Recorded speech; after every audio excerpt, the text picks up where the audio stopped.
स्वागत है दोस्तों आपके अपने चैनल सौरभ की पढ़ाई में। तो दोस्तों आज हम क्लास 10th में गणित विषय के वास्तविक संख्या चैप्टर 1 पढ़ने वाले हैं, जिसमें आज हम प्रश्नावली 1.1 हल करेंगे। तो चलिए समझते हैं सवाल क्या है।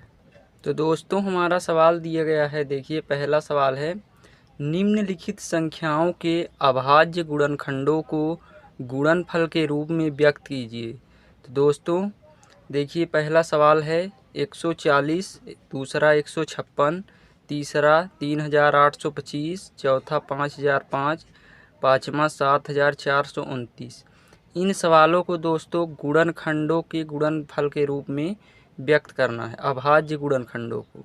तो चलिए इनको हम एक एक करके हल करते हैं।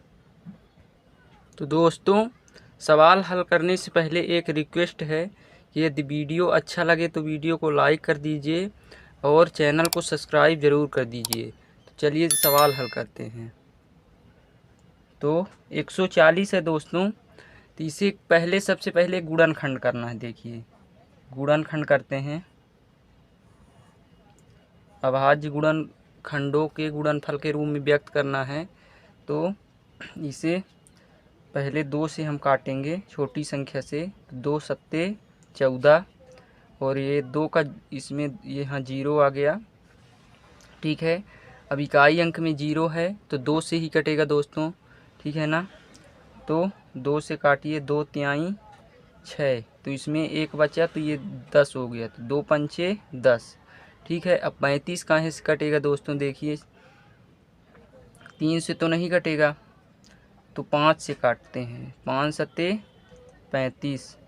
अब ये जो 7 है तो 7 से ही कटेगा क्योंकि अभाज्य संख्या है। देखिए ये हमारा गुणनखंड हो गया।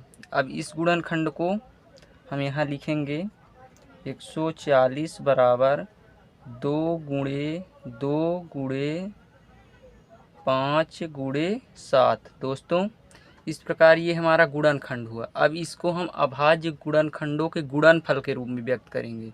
देखिए इसको गुणनफल में व्यक्त करने के लिए क्या करना है, यहाँ पर 2 की घात 1 यहाँ भी है, 2 की घात 1 यहाँ भी है, ठीक है।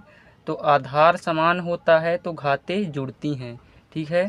तो यहाँ 2 आधार लिख देंगे, घातें जुड़ जाएंगी, 1 + 1 हो गया, तो ये 2 की घात 2, ठीक है। गुणे यहाँ 5 की घात 1 है तो 5 की घात 1 ही लिख देते हैं।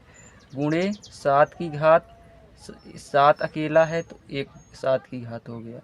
इस प्रकार दोस्तों ये हमारा अभाज्य गुणनखंड के गुणनफल के रूप में व्यक्त हुआ। इसी प्रकार सभी सवाल करने हैं दोस्तों। यदि वीडियो अच्छा लगा हो तो इसे सब्सक्राइब ज़रूर कर दीजिए। तो चलिए अगले सवाल पर चलते हैं। तो दोस्तों हमारा दूसरा सवाल है 156, इसका भी उसी प्रकार करना है हल। तो चलिए इसको 2 से काटते हैं।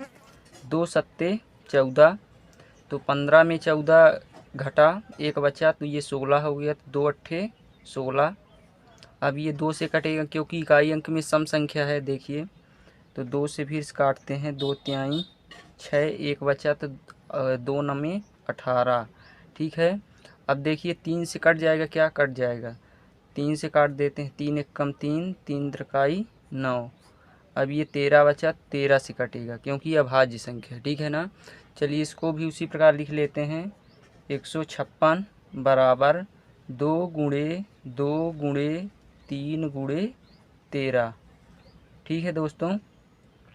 तो इसको भी अभाज्य गुणनखंडों के गुणनफल में लिखेंगे कैसे, देखिए यहाँ 2 की घात 1, 2 की घात 1 है तो 2 की घात 2 हो जाएगा, ठीक है। गुणे 3 का घात 1 है यहाँ पर, तो 3 का घात 1 गुणे 13 भी एक बार लिखा है तो 13 का घात भी 1। तो ये हमारा इस प्रकार हल हुआ अभाज्य गुणनखंडों के गुणनफल के रूप में। अब तीसरे सवाल पर चलते हैं।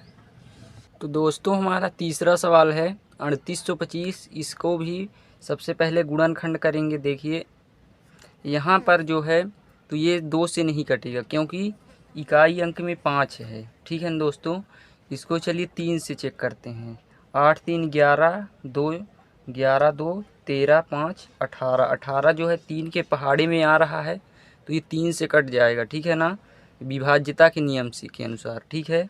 चलिए 3 से काटते हैं, 3 एक कम 3, 3 दूनी 6, ठीक है। यहाँ से 2 बचा तो ये 22 हो गया, तो 3 सत्ते 21, यहाँ 1 बचा तो ये 15 हो गया, 3 बचे 15, ठीक है।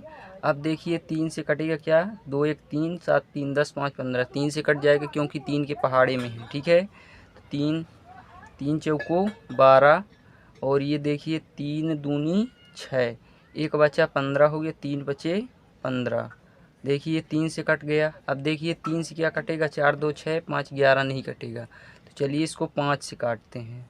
तो 5 का 5 अट्ठे 40, यहाँ 2 बचा 25 हो गया, 5 25, ठीक है। अब देखिए 5 से कटेगा, फिर से 5 से काट देते हैं इसको, 5 एक कम 5 एक कम 5 दूनी 10, 5 एक कम 5, और यहाँ पर देखिए से 4 3 बचा, 3 और 35 हो गया, 5 सत्ते 35, 17 आया, 17 भाज्य संख्या है तो स्वयं से कटेगा, तो देखिए 17 एक कम 17, तो इसको भी चलिए लिख लेते हैं।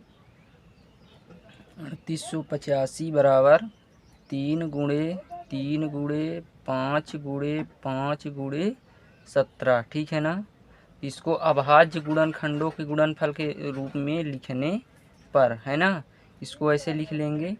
यहाँ 3 2 बार है, 3 की घात 2 गुणे 5 2 बार है तो 5 की घात 2 गुणे 17 एक बार है तो 17 की घात 1।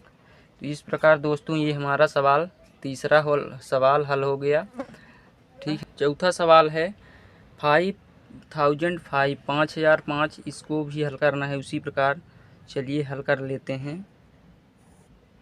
देखिए इसको सबसे पहले ये कटेगा कहाँ से, देखिए 2 से नहीं कटेगा, 3 से भी नहीं कटेगा, तो 5 से काटते हैं क्योंकि इकाई अंक में 5 है, तो 5 एक कम 5, तो ये 2 0 हो गया, 5 एक कम 5, ठीक है।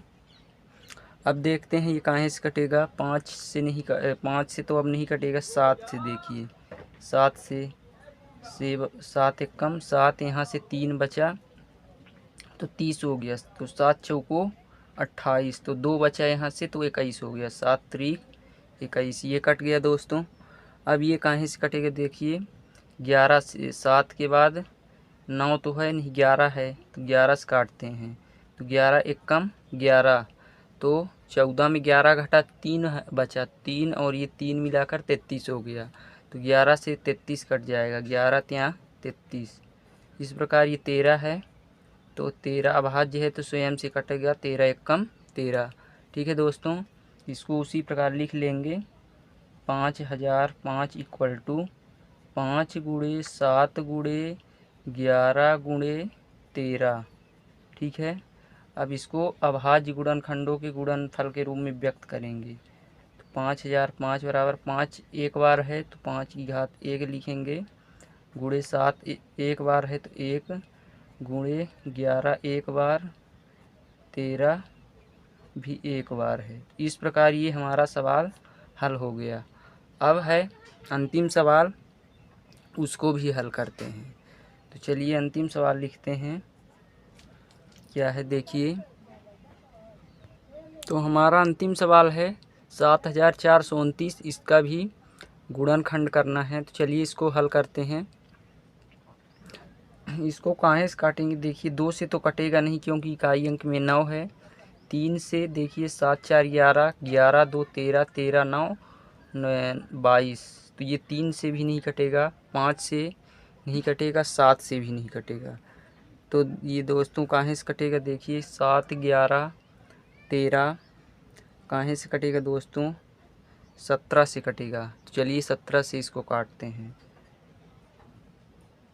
17 17 दूनी 34, 17 के 51, 17 चौको 68, देखिए 17 चौको 68 हो जाएगा, तो यहाँ 68 में 17 चौको 68 हो जाएगा, तो 74 में 68 घटा देना है दोस्तों, तो कितना बचेगा, 74 में 68, तो 2 इसमें से बचा 6, तो ये 62 हो गया। तो 17 दूनी 34, 17 तियाँ 55, 17 चौको 68, तो 17 तियाँ 55। ठीक है, तो ये 62 में 51 घटा दोस्तों, क्या बचा देखिए 51 में, इधर 60 में 9 बचा, 9 9 2 11, 11 वो बचा और 9, तो 119 हो गया।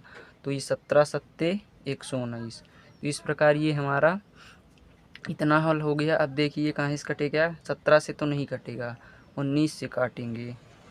देखिए 19 से काटते हैं, 19 दूनी 38, 19 तियाँ 57, तो 19 दूनी 38। ठीक है, तो 43 में 38 घटेगा 5, तो 5 बचा और ये 7, तो 57 हो गया। तो 19 तियाँ 57, तो देखिए यहाँ पर 23 आ गया। क्या आ गया दोस्तों, 23। तो 23 अभाज्य संख्या है तो स्वयं से कटेगा, 23 एक कम 23। तो चलिए इसको भी उसी प्रकार लिख लेते हैं, 7429 बराबर 17 गुणे 19 गुणे 23।